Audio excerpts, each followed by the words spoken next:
নমস্কার বন্ধুরা, আজকে দেখো কাঁচা কলা বাজার থেকে নিয়ে এসেছে। তো কাঁচা কলা একটু ভাজি করব। আর কাঁচা কলা ভাজিটা একদম মশলাপাতি কম দিয়ে রান্নাটা আজকে করুম। তো দেখো, প্রথমে কাঁচা কলাটাকে কেটে নিচ্ছি। আর কাঁচা কলাটা খোসাগুলিও কিন্তু ফেলা যায় না, খোসাগুলি দিয়েও কিন্তু ভর্তা দারুণ লাগে খেতে।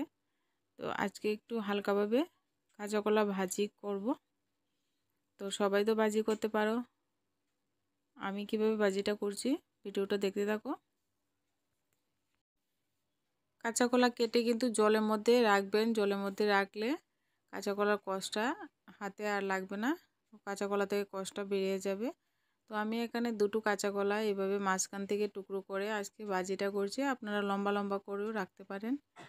এবার দেখুন, ভালো করে জল দিয়ে আমি এদিকে ধুয়ে নেব। আর এদিকে আমি চুলায় একটা কড়াই বসিয়ে দিলাম, এর মধ্যে পরিমাণ মতো জল দিয়ে দিয়েছি। কাঁচা কলাটা ভাপিয়ে নেব। তো একটু সময় 2-3 মিনিটের মধ্যেই দেখবেন কাঁচা কলা সেদ্ধ হয়ে যাবে। তারপর জল ঝরিয়ে নামিয়ে নিলেই হয়ে যাবে। আর সেদ্ধ করার সময় একটু লবণ দিতে ভুলবেন না, লবণ দিলে ভিতরেও লবণটা ভালো ভালো ঠিকঠাক ঢুকতে পারে। দেখুন বন্ধুরা, জল ঝরিয়ে কাঁচা কলাটা একটা বাটির মধ্যে তুলে নিয়েছি। এর মধ্যে পরিমাণ মতো লবণ দিয়ে দিলাম, পরিমাণ মতো হলুদ গুঁড়ো দিয়ে দিলাম, আর দিয়ে দিচ্ছি পরিমাণ মতো একটু লাল লঙ্কার গুঁড়ো। যেহেতু আজকে মশলাপাতি একদম অল্প অল্প দিয়ে ভাজিটা করব। আর এবার দেখুন, অল্প একটু জিরা ধনে গুঁড়ো দিয়ে দিলাম, দিয়ে এবার ভালো করে মিশিয়ে নিচ্ছি। ভাজি কিন্তু একদম সোজা কাঁচা কলা ভাজি।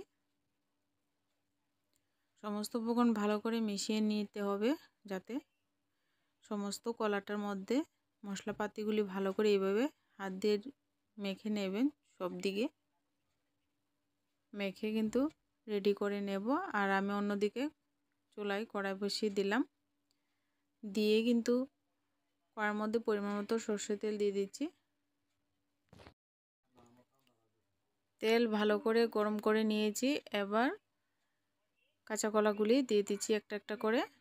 আর কাঁচা কলাগুলি ভাজি করতে বেশি সময় লাগে না, একটু উলট পালট করে দিয়ে লাল লাল করে ভাজিটা করে নিলেই হয়ে যাবে। তো বন্ধুরা দেখুন, সমস্ত কলাটা দিয়ে দিলাম। কাঁচা কলার মধ্যে কিন্তু প্রচুর পরিমাণে আয়রন থাকে, খুব উপকারী একটা সবজি। অবশ্যই যারা খান না কাঁচা কলা, অবশ্যই খাওয়ার চেষ্টা করবেন। এই সিজনে কিন্তু এইসব খাবারই ভালো, শরীরও ভালো থাকবে, সুস্থ থাকবে। তো এবার দেখুন, কাঁচা কলা ভাজিটা একটু উলট পালট করে দিচ্ছি।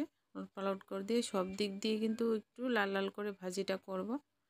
আর সবশেষে আমি এখানে পেঁয়াজ কুচানোও দিয়ে দেব। তো পেঁয়াজ কুচিটা দিয়ে এবার আবারও নাড়াচাড়া করে নেব।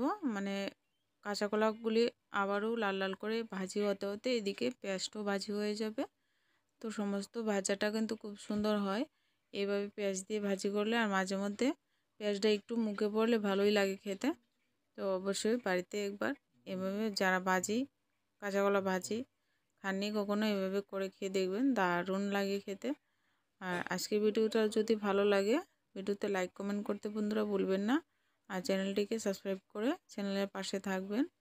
আমার পরবর্তী ভিডিও নোটিফিকেশন পাওয়ার জন্য সাবস্ক্রাইব পাশে থাকা বেল আইকনটি বাজিয়ে দেবেন। দেখুন বন্ধুরা, আজকে মশলাপাতি কম দিয়ে কলা ভাজিটা করলাম। ভালো লাগলে লাইক করবেন, ভিডিওতে কমেন্ট করে জানাতে ভুলবেন না কেমন লেগেছে।